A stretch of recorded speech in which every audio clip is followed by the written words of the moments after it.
That was $1,000, right? We had a big argument. And then I started accusing him of wanting money for lease for his apartment to renew it because of his roommate. I was starting to have a feeling that they're sleeping with one another.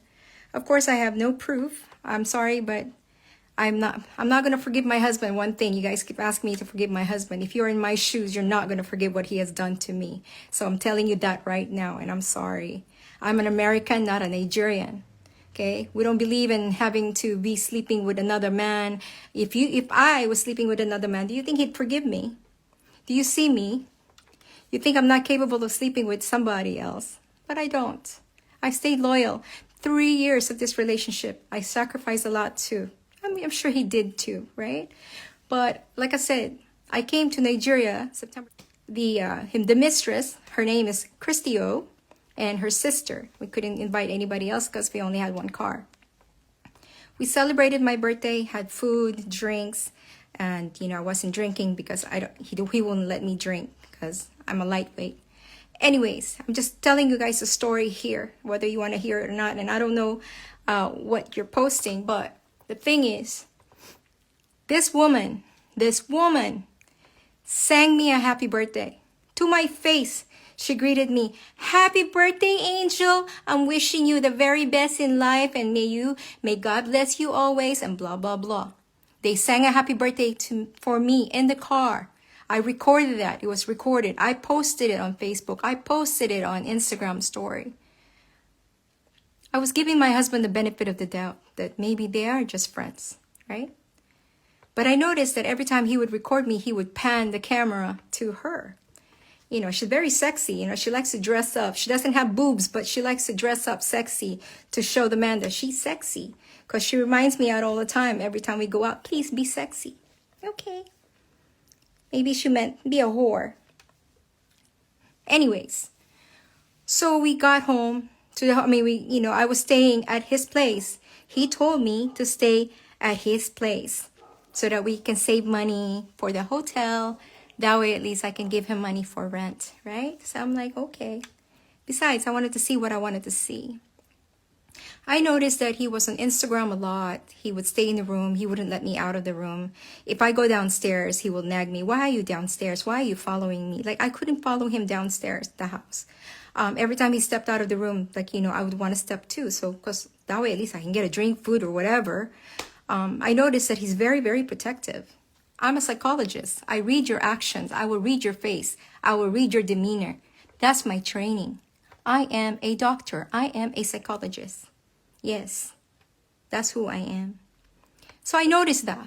So after a while, I've noticed the uncomfortability, but I'm being uncomfortable because she's throwing attitude. She's throwing banging doors. She's like telling Kess stuff. She's calling Kess privately in the kitchen. Why? His wife is next to him, and you're calling my husband in the kitchen. "Kess, come." And then her sister would tell Kess, "Kess, my sister's calling you." I felt uncomfortable. I said, "You know what? I'm not going to stay here. I'm not." So I said, "We're going to a hotel." I'm not denying it. I am an FBI. I am. No, not female body inspector. I will inspect that phone. I have every right as your wife to go through that motherfucking phone, guys. That's what I did. I took a screenshot of everything that's on the phone, so it's not scripted. It's not staged. It is a picture I took out of his deleted inbox. Whether you want to believe it or not, I don't know. Some of you are uneducated that attacking me, this is staged, this is scripted. Please, it is not. My husband was asleep. I know his password. I know something is going on. I needed to know for my peace of mind. I needed to know for my inner peace of mind. To know what the fuck he's doing with that girl in that house that he's denying that he has no sexual relationship. I sound like freaking the former president of the United States. That I did not sleep with that woman. I am his wife, guys. I've seen things that he has done to me, and he denied it. Since our first year of marriage, actually not even first year of our marriage, even before 6 months of our marriage, after my birthday celebrating with him in Abraca, in Delta, right? I was in Delta celebrating my birthday with him. The night that we got home, some phone call arrived and he was being secretive. Fuck that. Like I said, excuse the fucking F words. I'm fucking very angry. You would be too.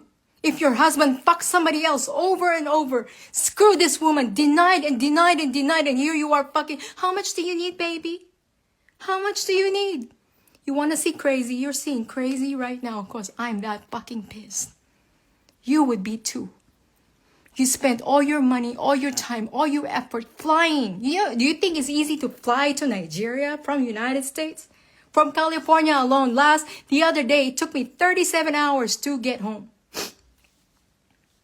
That's the sacrifice I make.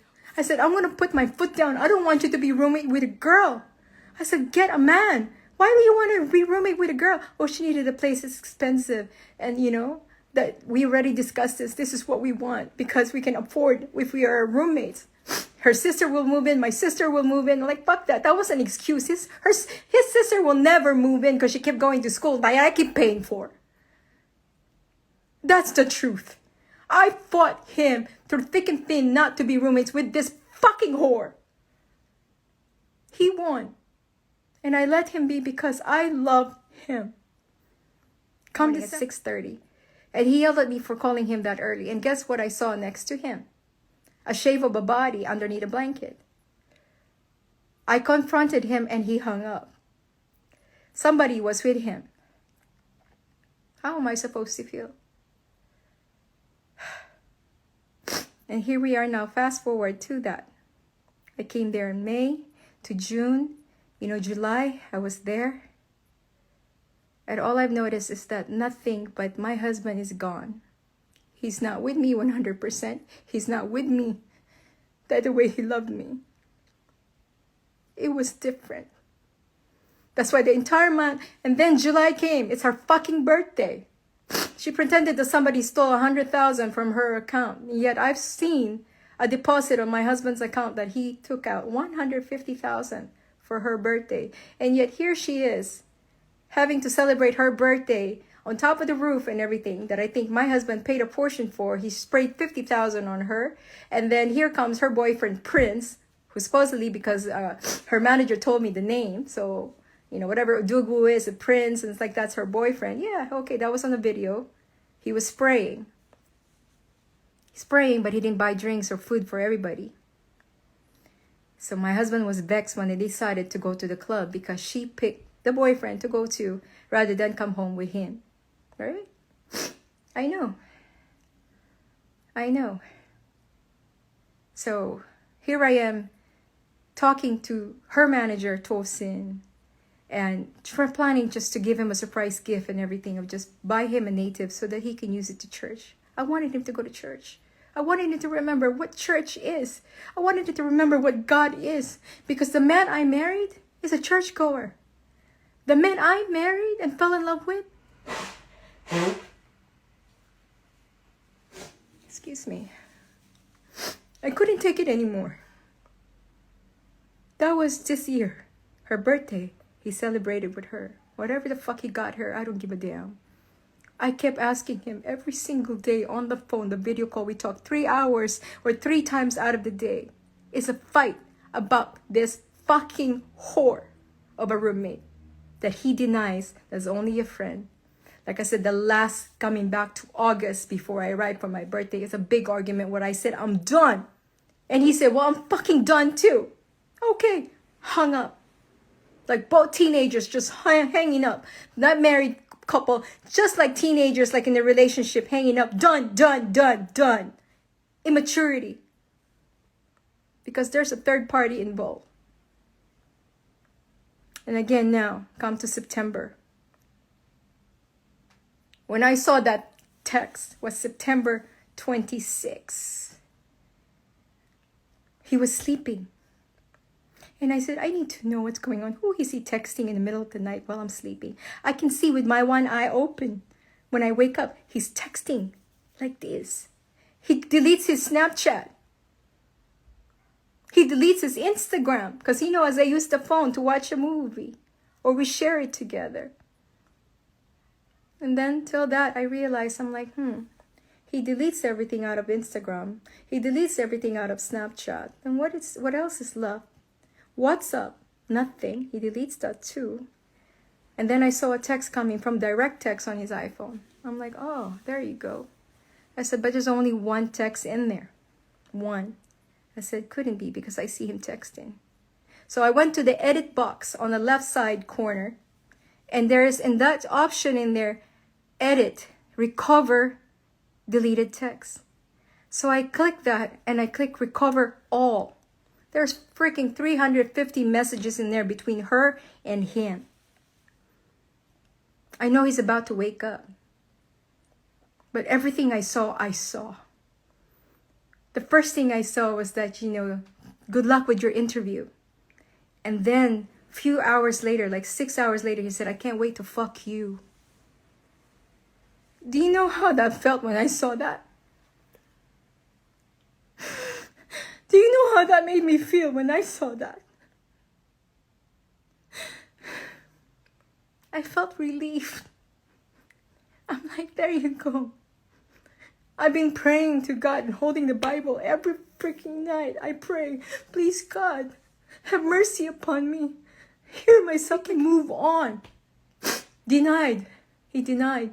He said, that woman is just my roommate and just my friend. I don't even find her pretty. She's the same age as my sister. She's like very young. I don't even like the way she looked, her bug eyes. And he made me laugh when he said that. I'm like, he sounded so realistic.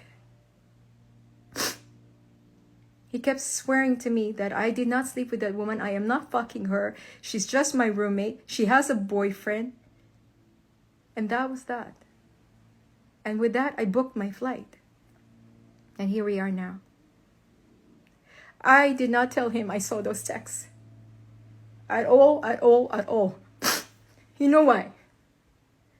I'm sleeping with my freaking enemy to be.